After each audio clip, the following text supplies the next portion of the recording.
In our last Datum line broadcast, entitled Economic Myths and the Science of Deceit, Part 4, we closed our discussion of the protocols and continued our assessment of the many economic myths used to buttress and justify an economic reform movement in our midst, one which seeks to abolish an unlawful Federal Reserve System by nationalizing its criminal activities.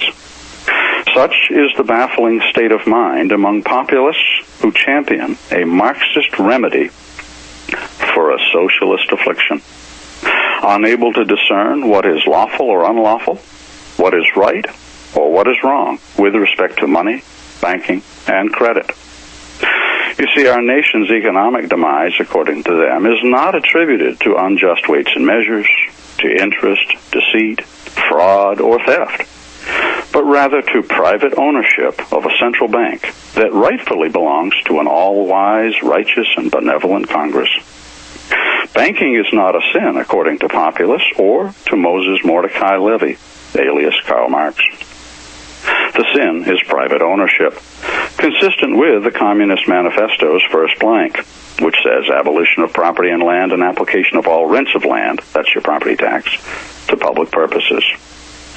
A Marxist credit system is not the least bit sinful, according to populists, Lev Bronstein, alias Leon Trotsky, or to the protocols. The main obstacle to a credit system is gold and silver coin in public hands. Applying this skewed logic to the murder of our unborn children would be to nationalize all private aborticide clinics and give Congress the sole monopoly of butchering America's unwanted babies. You know, when two friends and I attended a presentation given by Mr. Steve Zarlenga of the American Monetary Institute up in Cleveland years ago, one of them asked if his idea to nationalize the Fed wasn't simply swapping one group of thieves for another, to which my friend was told that he evidently had less faith in Congress than did Mr. Zarlenga. But wasn't it Congress who licensed the privately owned Federal Reserve System in the first place? Isn't it Congress who turns a blind eye to the Israeli atrocities in Palestine and to an illegally enforced income tax that wasn't lawfully ratified by the states?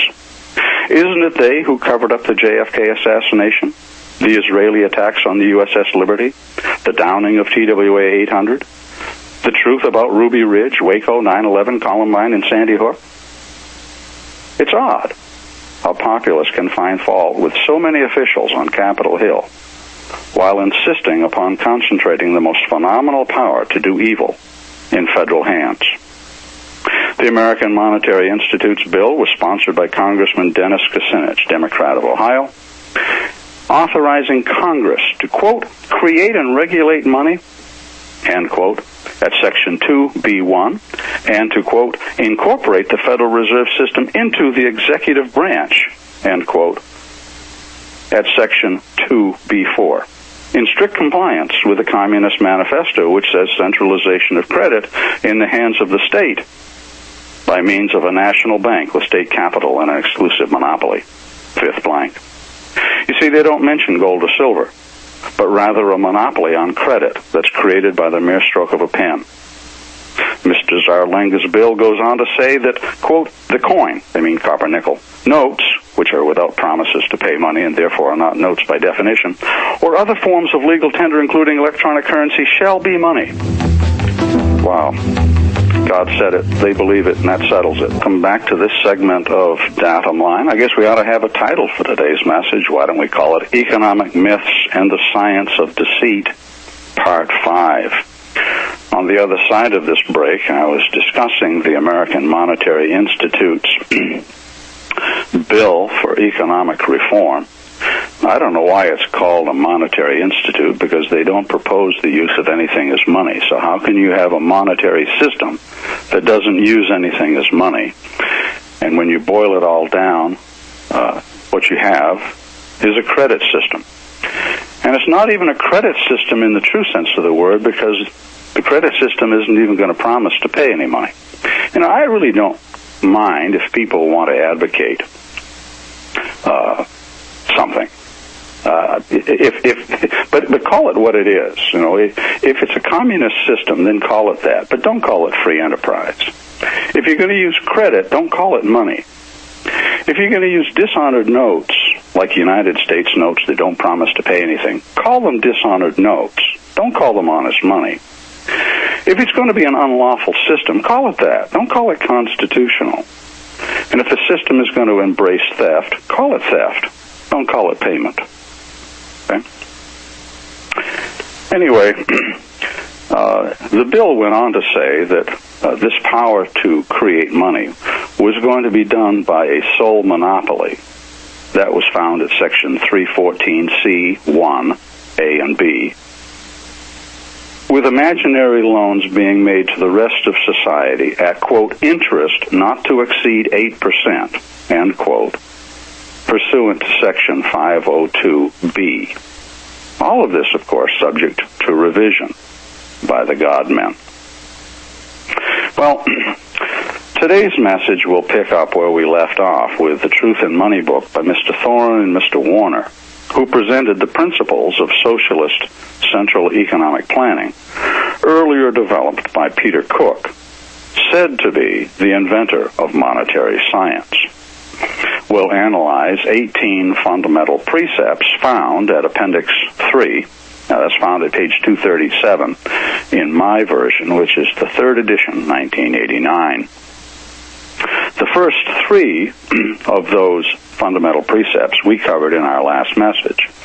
But for sake of continuity, I'll review them very quickly and then proceed to point number 4. Number 1, their first fundamental principle. Quote, money is a public utility rightly creatable through law alone, end quote. Now, we went into detail on this one, so I'm just going to summarize it. Nowhere in the Bible or in the Constitution is this maxim set forth. Since the power to create money out of nothing and compel its acceptance in exchange for wealth or production is the power to steal, a power not lawfully conferred upon anyone. Number 2, monetary authority is the exclusive power to create and destroy money, end quote. Could a communist, socialist, fascist dictatorship ask for anything more than the exclusive authoritarian monopoly to create and destroy what everyone else in a complex organized society must labor to earn in order to use it to meet their daily needs? Number 3, monetary authority is the supreme power in civil government because money commands resources. End quote. Here, the authors hint at the corrupting influence of money creation. And on page 228, again, the third edition, 1989, they go even further, saying, quote, the authority to create money is the most powerful tool in the affairs of government. So what do these authors do? Well, they write a bill, a law, if you will, to put this incredible power directly into the hands of government, a power that our forefathers withdrew from and withheld from that government by a vote of 9-2 at the Constitutional Convention of 1787. You see, the Articles of Confederation and even the first draft of the Constitution conferred the power to coin money and emit bills of credit to Congress. The latter, that being the power to emit bills, having led to such great economic distress by individual colonies and the Continental Congress that those words, and emit bills, were stricken out by a vote of 9-2. Now, according to Mr. Thorne and Mr. Warner, however, this power, quote, wisely used and properly administered under law, serves the public interest. How on earth does one wisely and properly steal from the public while serving the public interest? I hear the words of Paul, an apostle of Jesus Christ, saying, what then? Shall we do evil that good might come? Well, the authors go on, quote, "In the hands of a privileged monopoly, it becomes the most subtle form of tyranny to which any nation on earth has ever fallen victim," end quote. I agree wholeheartedly. So what if this monopoly is held by Uncle Sam? Does that preclude somehow all potential for abuse of economic and political power? History, our constitutional forefathers, the Bible, and Friedrich Wilhelm Nietzsche evidently taught these gentlemen and fellow populists absolutely nothing about the corruptible nature of man. Well, let's move on to point number 4 of their 18 fundamental precepts. It's always nice to know what people are thinking. I've often wondered, how on earth did people come up with these ideas? What's in their head? What moves these people? And when you read their fundamental principles, you begin to realize you're dealing with a different kind of mind, or at least a different kind of mind than what I have. And I don't know where you stand, but number 4, they say, the attainment and maintenance of free enterprise, oh my golly, depend on monetary authority resting entirely within the structure of the sovereign government and never within independent private institutions, end quote. Where does it say that? It's not in my Bible. And how is a centrally planned, centrally regulated economic system of 100% credit, created out of nothing by one party, and compelled by law to be accepted for the wealth owned and produced by everyone else, how is that equated with or called free enterprise? And, for that matter, why is the field of choice limited to either government or private institutions? Under the Constitution, our monetary supply was to originate from whom? With those of us who freely chose to mine gold, silver, or copper. The power to regulate the weight and purity of our monetary gold and silver, or copper, which all public offices are required to accept and use, was delegated to Congress. Thus, our monetary authority was divided between free and independent people who produced the monetary metals and Congress who simply put the finishing touches to it. As to the sovereign power of government, it was John Adams who said that the Constitution was written for a moral and religious people, and he himself was a very strong Christian, being wholly inadequate for governing any other. It was, said James Madison, written to protect a free people who were expected to govern themselves according to the 10 Commandments of God. Wow.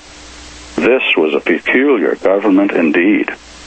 Its principles no longer welcome in government schools, where prayer and the Bible are banned, but Kwanzaa and Hanukkah are openly celebrated. Which begs a question. Can a servant government of a free people be sovereign over that free people at the same time? What did Jesus say?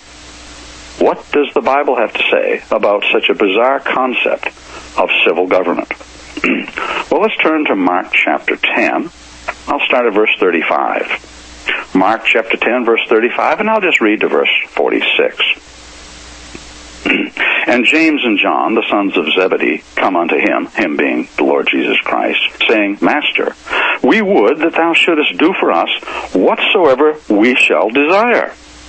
Boy, that's not asking much, is it? Verse 36. And he said unto them, What would ye that I should do for you? Verse 37. They said unto him, Grant unto us that we may sit, one on thy right hand, and the other on thy left hand, in thy glory. Gee, does that sound anything like the lust for power? It's one of the corruptible things of us, isn't it? Verse 38. But Jesus said unto them, Ye know not what ye ask. Can ye drink of the cup that I drink of, and be baptized with the baptism that I am baptized with? You see, he hadn't been crucified yet. And their answer? Well, they said unto him, We can.